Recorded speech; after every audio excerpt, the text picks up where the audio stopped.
నమస్తే, జై Bhim. Welcome to Mook Prajagalam. ఈ రోజు ముఖ్యాంశాలు.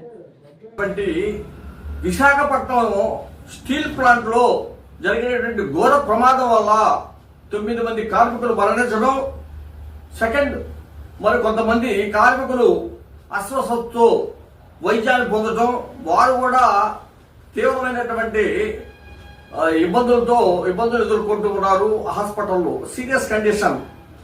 అటువంటి పరిస్థితుల్లో మరి అక్కడ ఉన్న కార్మికులు మరణిస్తే ఈ కేంద్ర రాష్ట్ర ప్రభుత్వాలు వైఖరి కూడా పట్టి పట్టనట్టు వ్యవహరిస్తున్నారు. అంటే కార్మికుల ఎడల వాళ్ళ యొక్క ఆలోచన విధానం కానీ, వాళ్ళ బాధ్యత కానీ ఒక రకంగా చెప్పాలంటే బాధ్యత రహితంగా వ్యవహరించడం అనేది జరిగింది. మరి అంతేకాదు కార్మిక నాయకులు కానీ, అక్కడ ఉన్నటువంటి యూనియన్ పార్టీ వాళ్ళు కానివ్వండి, సంబంధిత బాధ్యతలు ఎవరైనా మాట్లాడుతూ ఉంటే ఈ ప్రభుత్వం అనగా ఆంధ్ర రాష్ట్ర ప్రభుత్వం, ఉదాహరణకి నారా లోకేష్ గారు కానివ్వండి, ఆతో పాటు వచ్చినటువంటి మంత్రులు కానివ్వండి, వాళ్ళ మీద మండిపడి మీకు జరిగిందా, మీ ఇంట్లో జరిగిందా అని చెప్పేసి ప్రశ్నించారు. మరి వాస్తవంగా కార్మికులకు జరిగిన అన్యాయం మీద మీరు స్పందించింది ఏంటి అంటే మీకు జరిగిందా అని అడగటానిక? అంటే విమర్శలు తట్టుకోలేని వాళ్ళు ఒక మినిస్టర్లు, ప్రభుత్వాన్ని గెలేవారు, పాలకులు.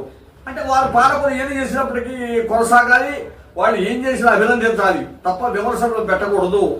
ఈనాడు వాళ్ళ రాష్ట్ర ప్రభుత్వం కావచ్చు, కేంద్ర ప్రభుత్వం కావచ్చు, ప్రజల విమర్శ పెడతా ఉంటే, ప్రజలు ఏదైనా మాట్లాడుతూ ఉంటే వాళ్ళ మీద కేసులు మోపడం నేర్చుకున్నారు. అలాగే ఇక్కడ ఘోరమైన సంఘటన జరిగింది. ఇక్కడ కార్మిక నాయకత్వం మీద కూడా ఈ రకమైన సంఘటన జరిగింది.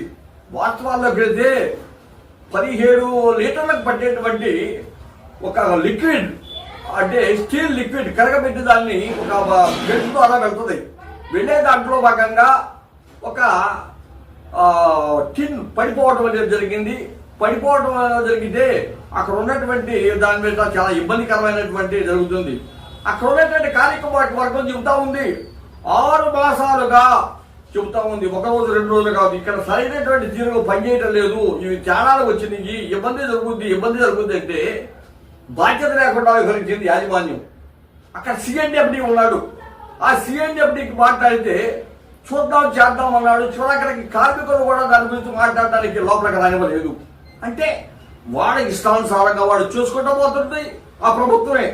చివరికి వచ్చేటప్పటికి ఇలా చేస్తుంది ఈ ప్రభుత్వమే. ఇక వాళ్ళ ఇబ్బంది పడి చనిపోయినటువంటి కుటుంబాలకి 2 లక్షల రూపాయలు ఇచ్చింది కేంద్ర ప్రభుత్వం. హాస్యాస్పదంగా ఉంది. అది వారికి ఎంత బాధ్యతగా ఉందనేది దాన్ని బట్టి కేంద్ర ప్రభుత్వ బాధ్యత అర్థమవుతుంది. ఇక రాష్ట్ర ప్రభుత్వం కూడా ఇక చెప్పనే అక్కర్లా, వాడు చూసిన విధంగా వాడు చేయటం అది తీసుకోవాలనుకుంటున్నారు. మేమైతే డిమాండ్ చేస్తున్నాం, 1 కోటి రూపాయలు మరణించినటువంటి వారి కుటుంబానికి 1 కోటి రూపాయలు, అలాగే అస్వస్థతో ఉన్నటువంటి కుటుంబాలు, గాయపడిన వాళ్ళకి 50 లక్షల రూపాయలు కుటుంబానికి ఇవ్వాలి. అలాగే ఆ కుటుంబం నష్టపరిహారం ఇస్తూ ఆ కుటుంబంలో ఉన్న వాళ్ళకి ఉద్యోగాన్ని కూడా కల్పించాలని చెప్పేసి మేము డిమాండ్ చేస్తున్నాం. ఈ రాష్ట్ర కేంద్ర ప్రభుత్వాలను